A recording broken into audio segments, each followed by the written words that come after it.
வணக்கம். நல்லுணவு நம்முணவு இந்த அலைவரிசைக்கு உங்கள் எல்லோரையும் அன்போடு வரவேற்கிறேன். எல்லாரும் எப்படி இருக்கீங்க?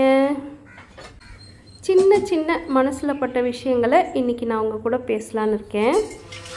இந்த மனிதர்கள் எப்படி எப்படிலாம் இருக்காங்க அப்படின்னு ஒவ்வொரு நாளும் ஒவ்வொரு புது புது அனுபவம் நமக்கு கிடைக்கிது.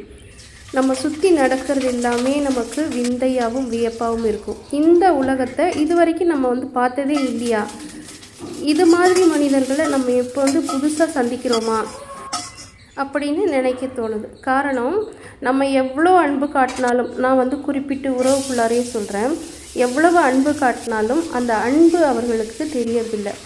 நாம் கொஞ்சம் கஷ்டத்தில் இருந்து படிப்படியாக மேலே வர்றோம் பாருங்கள். அந்த மேலே வரும்போது அதுக்கு முன்னாடி நம்மக்கிட்ட அன்பாக இருக்கிற மாதிரி நடந்துக்கிட்டவங்கெல்லாம் நம்ம மேலே வந்ததுக்கப்புறம் நம்ம மேலே அவங்களுக்கு ஏற்படக்கூடிய பொறாமை, காழ்ப்புணர்ச்சி, இது எல்லாத்தையுமே டக்குன்னு வெளிப்படுத்திடுறாங்க. அதுலேயும் வயசில் பெரியவங்க சின்னவங்கன்னு இல்லாமல் குறிப்பாக நம்ம பார்த்து வளர்ந்தவங்கலாம் நம்மளை பார்த்து பேசுவாங்க பாருங்கள். அதெல்லாம் ரொம்ப கஷ்டமாக இருக்கும்.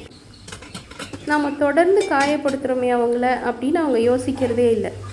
நமக்கு மட்டும்தான் வாய் இருக்குன்னு பேசிக்கிட்டே இருக்காங்க.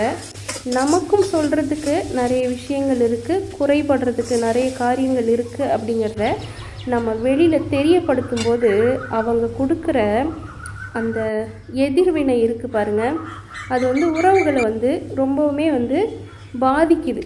அதை அவங்க புரிஞ்சிக்கிறதே இல்லை. எங்கள் அப்பாவுக்கு இப்போது 75 வயசு ஆகுது. எங்கள் அப்பா சொல்லியிருக்கிறார், சாகிற நாள் வரைக்கும் மனிதனாக பிறந்தவன் ஏதாவது கற்றுக்கிட்டே தான் இருக்கணும்னு. இது மாதிரி அனுபவம் உங்களுக்கும் இருக்கா சொல்லுங்கள்.